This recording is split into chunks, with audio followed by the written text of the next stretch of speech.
Dan yang ketiga yaitu yang C, yaitu muqasamah. Muqasamah berarti menganggap kakek seakan-akan saudara laki-laki sekandung. Ia mengambil bagian sebagaimana saudara laki-laki sekandung. Ia diberlakukan sebagaimana saudara laki-laki sekandung dalam saudara perempuan sekandung. Maka bagian laki-laki sama dengan 2 kali lipat bagian wanita. Apabila cara muqasamah ini ternyata merugikan kakek, bagi yang kurang dari sepertiga, kakek berhak mengambil sepertiga dari semua harta. Hal ini sejalan dengan apa yang disyaratkan dalam kitab Ruhbiyah, bahawa kakek memperoleh warisan dengan menggunakan berbagai macam cara, yakni apabila kakek bersama saudara-saudara ia mendapat menempuh jalan muqasamah. Apabila dengan jalan itu tidak merugikan,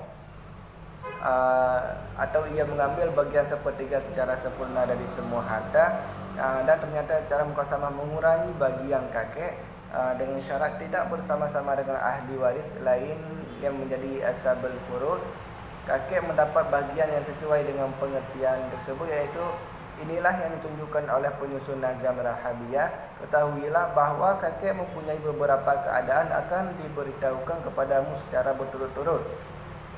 Dalam satu kondisi, ia memperoleh harta warisan dengan cara muqasamah. Jika itu tidak merugikannya, dalam keadaan lain ia dapat mengambil bagian sepertiga ketika pembagian secara muqasamah menurunkan bagiannya. Semua ini jika tidak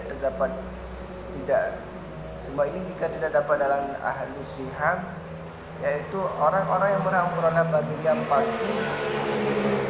Terimalah penjelasanku dengan memuaskan ini. Itu menurut Ruhbiyah. Muqasamah lebih menguntungkan kakek dalam 5 keadaan, yaitu yang pertama adalah kakek bersama saudara perempuan sekandung. Dalam keadaan ini kakek mengambil 2/3 dari seluruh harta. Dan yang kedua, kakek bersama dengan 2 orang saudara perempuan sekandung. Dalam keadaan ini kakek mendapat 1/2 bagian. Yang ketiga adalah kakek bersama 3 orang saudara perempuan sekandung. Dalam keadaan ini kakek mendapat 2/5 bagian. Dan yang kedua yaitu kakek bersama seorang saudara laki-laki sekandung. Dalam keadaan ini kakek mendapat setengah. Dan yang yaitu mendapat kakek bersama seorang saudara laki-laki dan saudara perempuan sekandung. Dalam keadaan ini kakek mendapat bagian 2/5. 5 keadaan itu lebih menguntungkan bagi kakek dengan cara muqasamah daripada mengambil 1/3 dari seluruh harta. Dalam 3 keadaan berikut ini, muqasamah dan 1/3 dari seluruh harta bersama besarnya, yaitu kakek bersama 2 orang saudara laki-laki sekandung, kakek bersama 4 orang saudara sekandung, dan kakek bersama seorang laki-laki sekandung dan 2 orang saudara perempuan sekandung.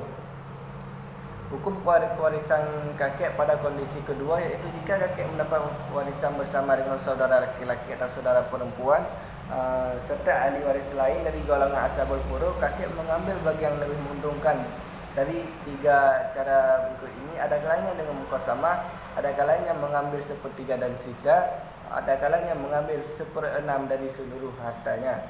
Disyaratkan bahawa bagian kakek tidak boleh memperoleh warisan kurang dari 1/6 dalam situasi dan kondisi bagaimanapun. Apabila setelah harta pusaka diberikan kepada ashabul furud tidak ada sisanya kecuali 1/6 atau sisanya kurang dari 1/6, kakek diberi bagian sebagai ashabul furud, yakni 1/6 dari seluruh harta, dan saudara sekandung tidak mendapatkan apa-apa. Terhijab demikianlah menurut kesepakatan para imam dan ahli fikih. Jadi demikian dari kelompok kami, iaitu kelompok 8. Mungkin ada yang ingin menanggapi atau ingin menambahkan, kami persilakan. Sekian dari kami. Assalamualaikum warahmatullahi wabarakatuh.